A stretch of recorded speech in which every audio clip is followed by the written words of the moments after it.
Bonjour mes chers auditeurs, aujourd'hui c'est le 4e cours sur le chamir.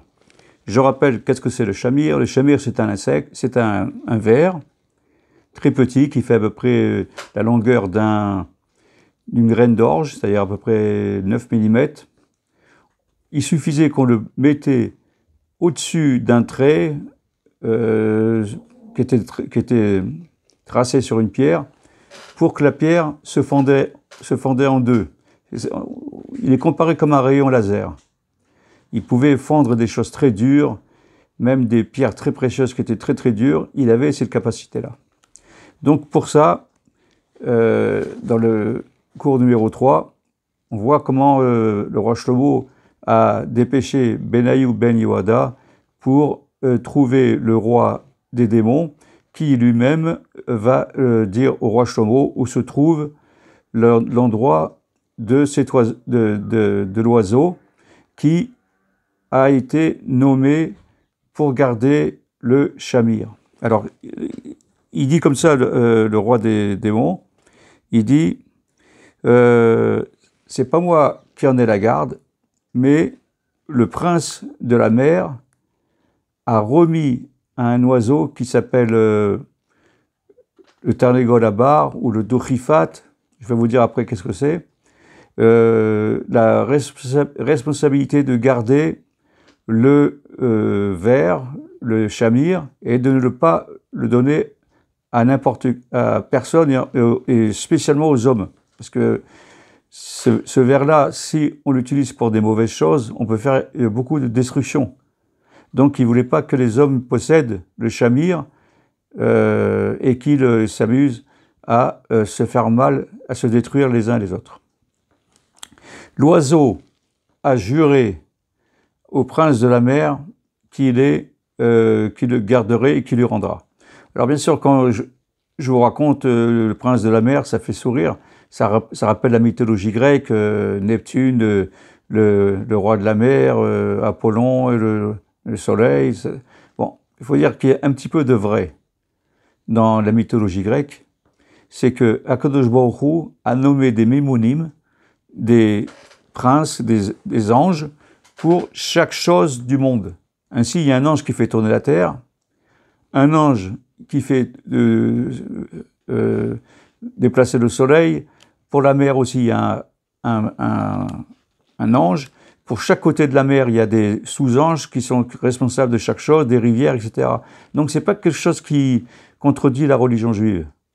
Bien sûr, de raconter des histoires comme ils ont fait les Grecs, de dire voilà, tel prince s'est mis en combat avec l'autre, c'était pas vrai. Parce que les princes, les anges que je vois nommés, ils sont complètement annulés à Dieu. Donc il a remis ce chamir, le prince de la mer a remis le chamir à cet oiseau. Alors cet oiseau, il est traduit dans la Gemara par Tarnegol Abar, c'est-à-dire un coq de bruyère, un coq sauvage. Mais on voit que ce même animal-là, on le traduit par Dochifat.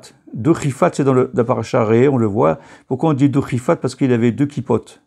D'où c'est 2, et kippa, 2 crêtes. Il a 2 crêtes, il est très très beau, il a comme une huppe au-dessus de la tête qui le rend très très beau.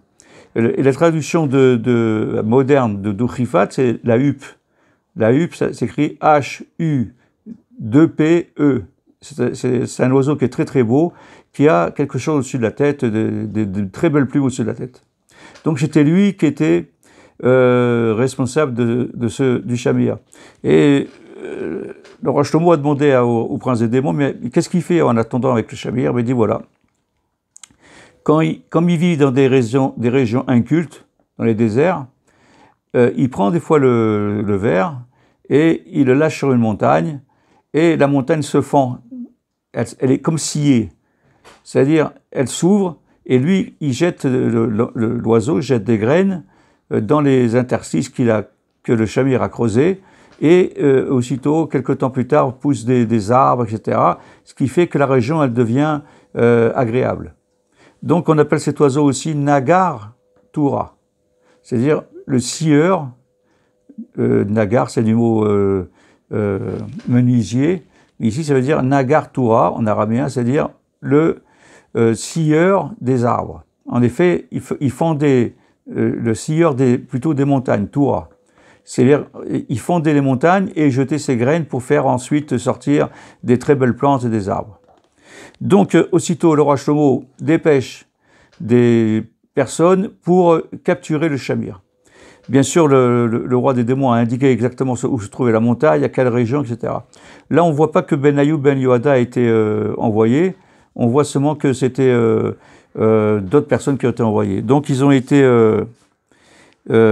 cherché partout et ils ont découvert le nid où se trouvait l'oiseau. Ils ont vu qu'il y avait des petits oisillons. Eux, ils avaient préparé d'avance depuis Yerushalayim une coupe, une sous-coupe, un dôme, on peut dire, en verre. Ils l'ont posé sur un dôme en verre transparent, ils l'ont posé sur le nid des oisillons, et lorsque le douchifat, c'est-à-dire cet oiseau, est venu et a pas pu rentrer pour donner à manger à ces oisillons, il a été chercher le shamir, et le shamir, il a posé sur le dôme en verre, et le dôme en verre a éclaté. Dès qu'ils ont vu ça, les soldats qui étaient cachés, ils ont crié, ils se sont précipités, et ils ont pris le shamir. L'oiseau, quand il a vu qu'il ne pouvait pas tenir son serment au prince de la mer, on dit qu'il s'est, on peut dire, suicidé, qu'il s'est mitranek, c'est-à-dire qu'il s'est pendu, on peut dire, il s'est étranglé, et il est mort. Donc ils sont partis avec le shamir jusqu'au Yerushalayim, et ils l'ont remis au roi Shlomo. La construction du temple de Jérusalem a duré 7 ans. Pendant 7 ans, le roi des démons était sous la domination, il était en prison devant le roi Shlomo, et le roi Shlomo parlait souvent avec le roi des démons, et il lui racontait certaines choses scientifiques, etc. Et on raconte pas mal de choses qu'il a découvert, le roi Shlomo, en parlant avec le chef des démons. Après 7 ans, après les 7 ans de construction, normalement, il aurait dû laisser partir le démon, le chef des démons, c'était fini. Bon, maintenant, le temple était construit, les pierres avaient été taillées par le shamir, qui évitait les objets en métaux, les scies, les haches pour scier les pierres. Et